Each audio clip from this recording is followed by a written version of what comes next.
It's a beautiful day, and it is time for our confession. Today, we're confessing, I belong to God. You are not just anyone. You are God's child. God chose you and calls you his own.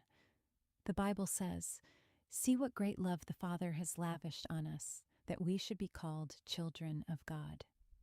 Let's confess who we are in God's family. Say these with me. I belong to God. I am loved by God. I am chosen by God. I am a child of God.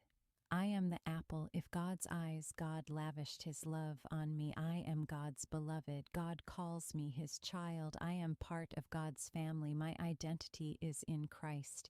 I belong to the Most High God. This week, when you wonder who you are, remember you belong to God. Say it, I belong to God. If this encouraged your child today, would you share it with another parent who needs this confession? Let's spread this truth together. You can also like and subscribe. Thanks for watching.